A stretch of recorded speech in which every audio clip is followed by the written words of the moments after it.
Hello there, and welcome to this version of Aviation Nerd, where in this video, we'll be providing the results of our carefully crafted, thorough, meticulously outlined, and mildly decent analysis of why the A321XLR is going to become a game changer.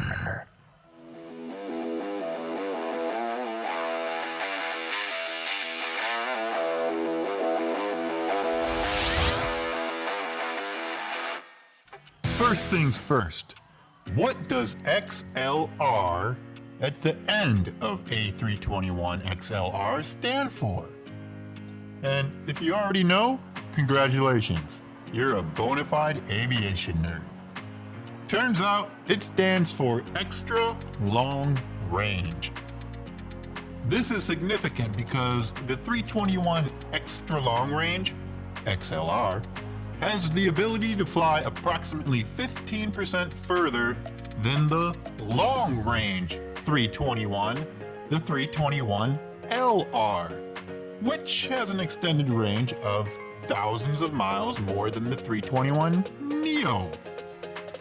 Significant because the 321 extra long range, XLR, has the ability to fly approximately 15% further than the 321LR. The 321XLR aircraft is expected to have the ability to fly up to 4,700 miles non-stop, meaning it would become the longest range narrow-body single-aisle aircraft ever built.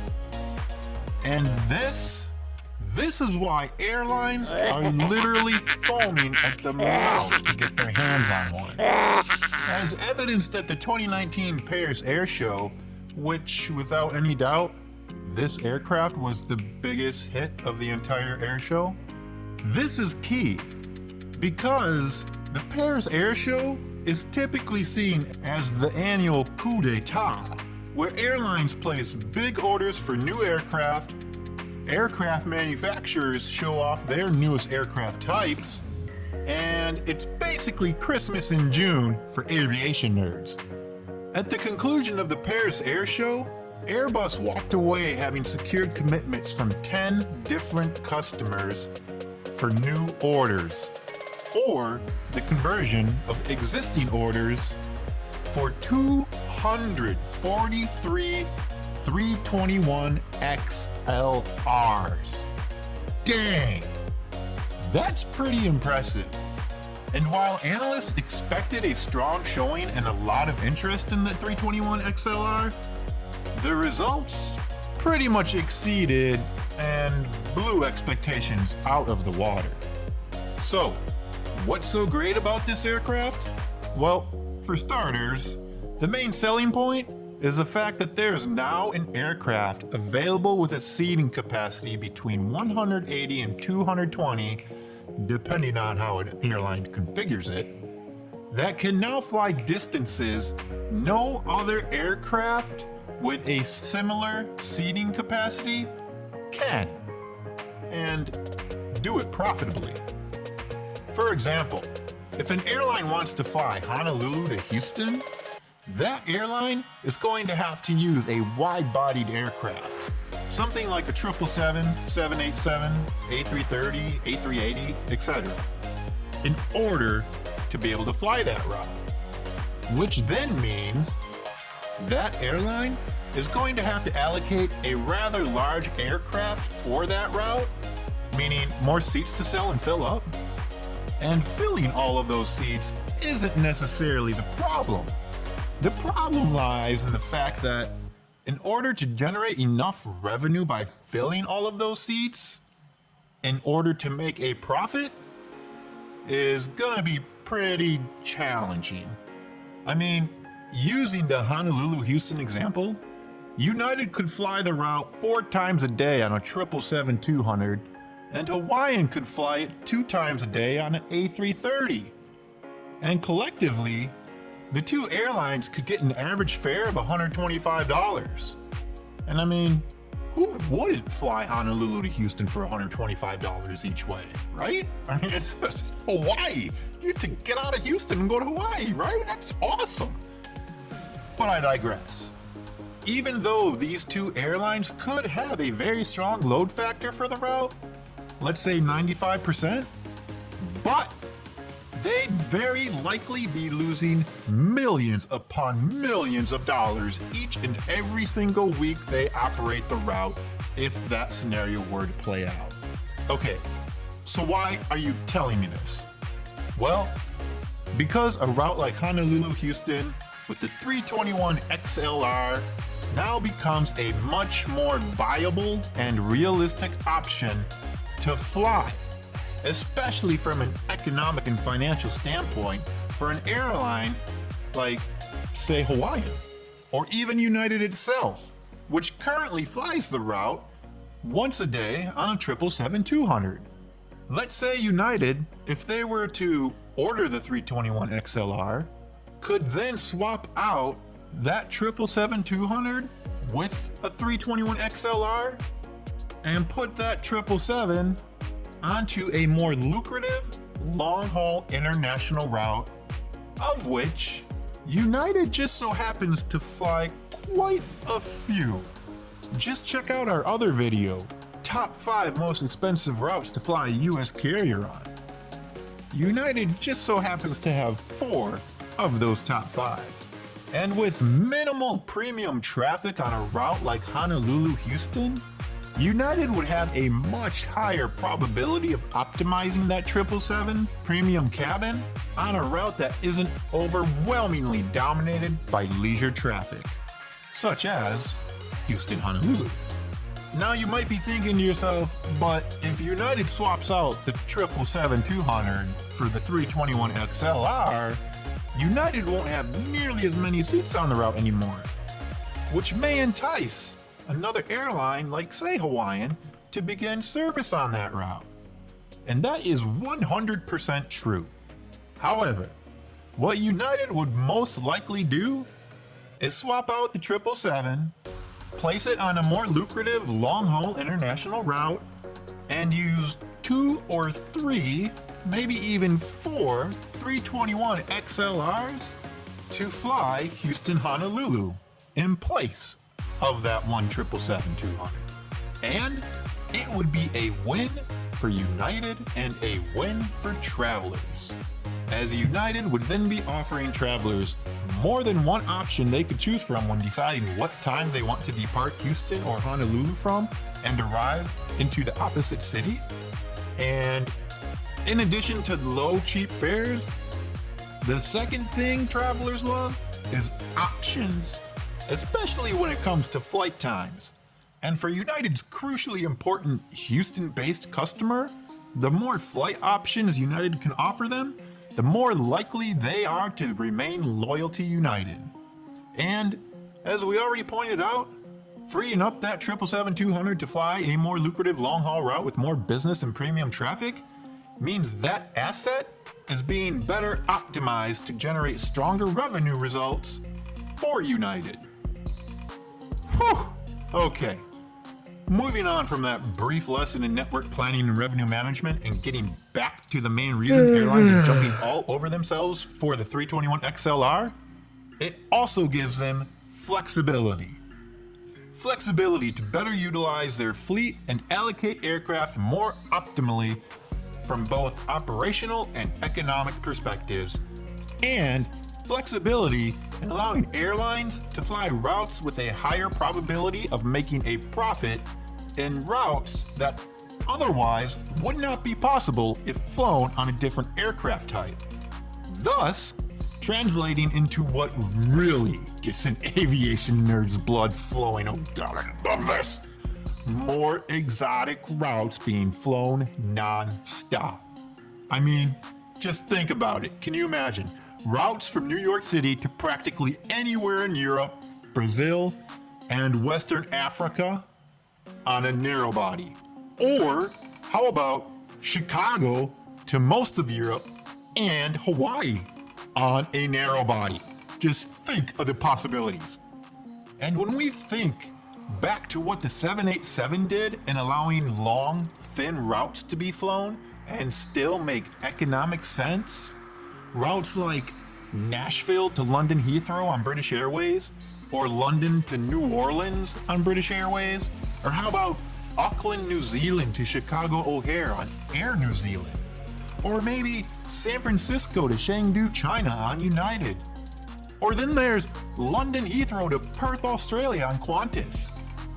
None of those routes would be being flown right now if it weren't for the 787 or the A350. Yes, they could have been flown on a larger aircraft, but they would have been guaranteed money pits for the airline, given the lack in demand needed to justify, say, a 777. In addition, the added benefits in terms of efficiency that the 787 offered over 777, 767, A330, or A340 when it comes to things like fuel efficiency, less downtime for scheduled maintenance, etc. Similarly, the 321XLR is likely going to do just the same. And we've already mentioned a handful of route possibilities that this aircraft will be capable of flying profitably. In particular though, when it comes to new route potential, we here at Aviation Nerd strongly feel that this aircraft will transform travel from within the continental United States to both Europe and Hawaii. And here's why. Currently and in the past, airlines have flown routes from mid-sized metro areas across the US to European destinations like Amsterdam, London, and Paris, among a few others.